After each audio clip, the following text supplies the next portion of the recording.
Good evening.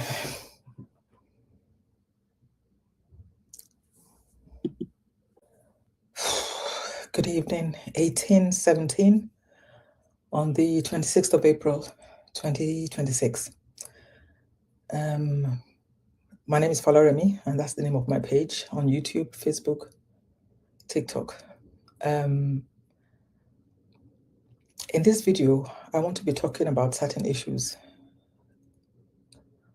that if you ever search my name and I'm gone from this world, as the Icelandic people say, if you've gone to Valhalla, I hope you use my tale as a lesson point. I'm from a Nigerian background. I'm British, and a lot of my issues come from how I perceive or the paradigm through which I behave. And in this video, I want to tell you about certain things in my life that happened and that have made me who I am, and I hope can be learning curves for you. So I want to try and start from the present, the near present, and then go back into my past. In 2018, I stopped working full-time. I used to work as an informational professional, as a librarian. I'm educated to master's degree level. I have a bachelor's degree, and I have a slew of qualifications to do with IT, to do with teaching, to do with information processing, information management. But that's the by. I'm just trying to lay background here.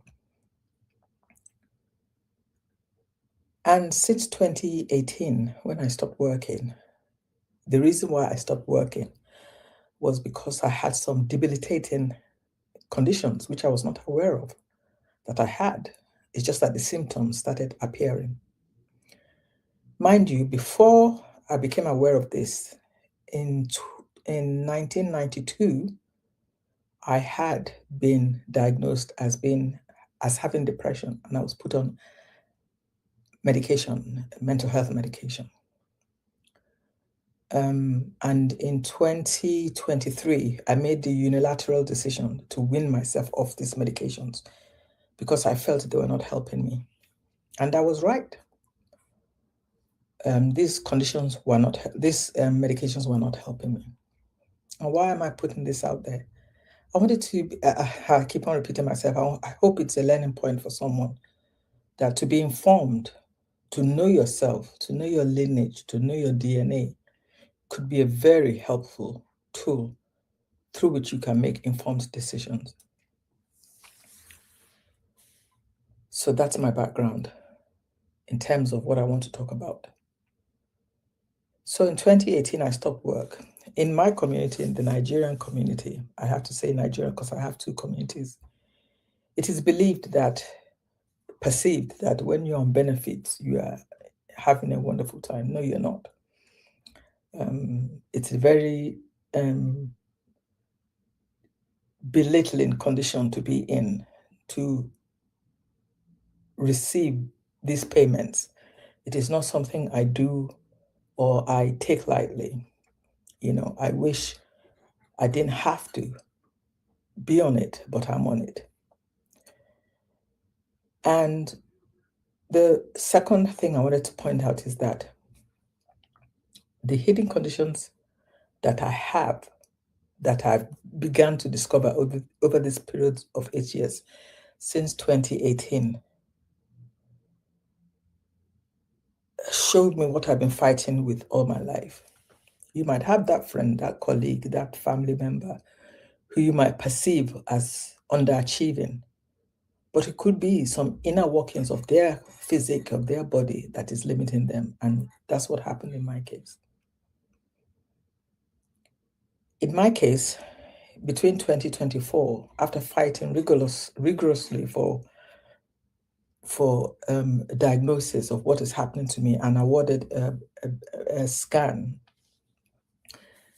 I found that I had these are just three main ones that I'm contending with now. I had something called hyperterosis frontalis internal. If you look at my forehead, you will see it's quite bulgy. This is an additional growth of bone in my forehead, in my skull. As of now, as I speak to you, and why I decided to make these recordings is that I've been told that these bones, which cover the frontal of your frontal lobe, which the frontal lobe of the brain is the part of the brain that helps you with planning, with cognition, with corresponding, with remembering things, memory. These bones, because of the growth there, seem to be are displaced. So they are pressing against this part of my brain. That's one. The second condition, after a lot of assessment in 2025, I was notified that I was on the autism spectrum. If you go to my TikTok page under the same name, Folaremi, you will see I've tried to create a collection of different scenarios in life on how this autism impacted me that I didn't know. I wasn't sure why I behaved in a certain way, but getting that diagnosis and finding also helped me. And then the third condition is that I have what is called demyelination, which is there are white spots in my brain and on my spine. When these conditions happen, it's like,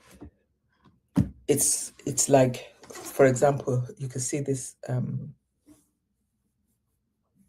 cord. It's for charging my phones.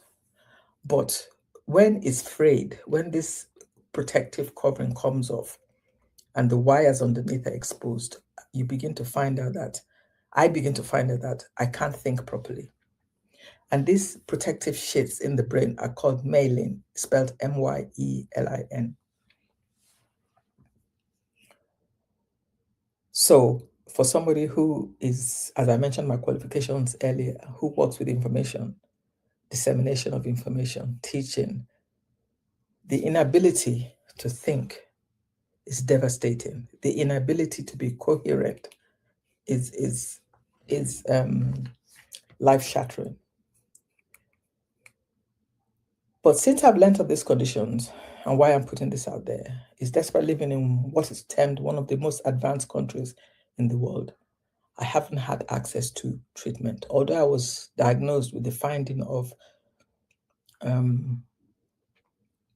autism, number one, there's nothing after the diagnosis. So everything I've put into place as coping strategies has been through the ability as muscle memory that I have as an information professional to look at information and strategies to help me cope better.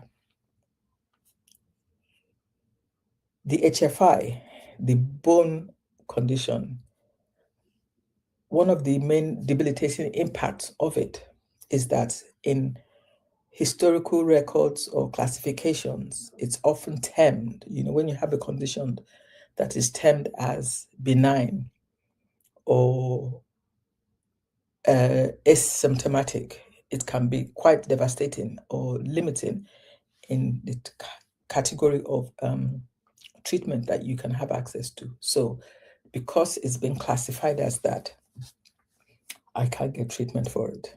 And I'm trying my possible best to find ways to cope with it. As I speak to you at the moment, one of the difficulties I have is putting my thoughts together. It takes a very conscious, deliberate effort to think and make sense of what I'm saying. And with the gaps in my thinking process, in my thought process, my recall of information is very limited. So where I used to be very fluent, very free-flowing, I'm now very deliberate and hesitant about what I say. And why am I telling you this? First of all, I like to direct this to my African community. And I say this because one of the reasons why I negated my first brain scan when I discovered a lot of these conditions was in 2015. And the doctor said to me, "Oh, there's nothing to worry about." And I took it on board and lived with it and tried to live my life. But there were so many limiting factors, I isolated a lot because I couldn't bear certain environments, I couldn't bear certain sounds. That had a lot to do with the autism, but at the same time, the HFI was causing horrific headaches, was causing balance issues. My gait was compromised, and I had to deliver classes. So a lot of things made me isolate. I became quite a loner. But the last thing I want to talk about is that all these symptoms didn't start in the 8 years since I started doing my research. It started nearly in 2002 when I was put on these 2002, 2001 when I was put on these mental health medications.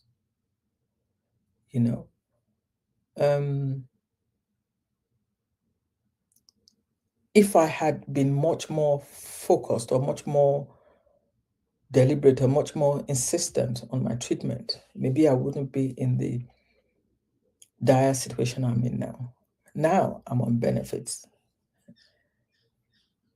You can't imagine the debilitating impact this is having on me being on benefits. Many people think many people on benefits want to sit at home and be raking in this money. No, that's not the case. It's a position that you are in, that you are dependent on the tax payments made by other people. You are given a handout which you have to justify have been awarded. You sit at home every month panicking that it could be stopped at any time. The helplessness is complete. And in order to try and address these limitations, because the treatment for all these conditions is quite opaque, I created a GoFundMe account, and I hope I will put the link down there. Just hope maybe somebody, even though if it's not financial, even though if it's not monetary, somebody with clinical health, brain, skull expertise can come forward and provide a way for me to live with this condition. But the interesting bit that I want to talk about is that being autistic, I have a very specific interest, just like most people who are autistic and live on the spectrum. They have a specific focused interest. And for me, it is research, it's information, it's books. So in the future, I hope to make some videos to talk about these issues and put it out there. My aim is not to educate people or to shove what I'm going through down people's throats, but I'm trying to share. In most African communities, you don't get there aren't narratives about mental health or hidden conditions, and I'm hoping that by talking about them, hopefully, even if it's just the one person, I can make a difference. So I'm going to stop here for today. This is my second video in the series of videos I'm trying to make. So if by any chance you hear of Folaremi and you hear that she's passed, use my life stories as a guiding map. Learn about your hidden disabilities. Understand your DNA. Investigate your genome. And try to understand your generational lineage. It's very important in understanding who you are. You go to a cafe to buy a mocha. If the mixture is not right, you won't enjoy it. You go to a restaurant to enjoy spaghetti bolognese. If the sauce is off, you won't enjoy it. Apply that same mindset to your body. On to the next one. Good evening.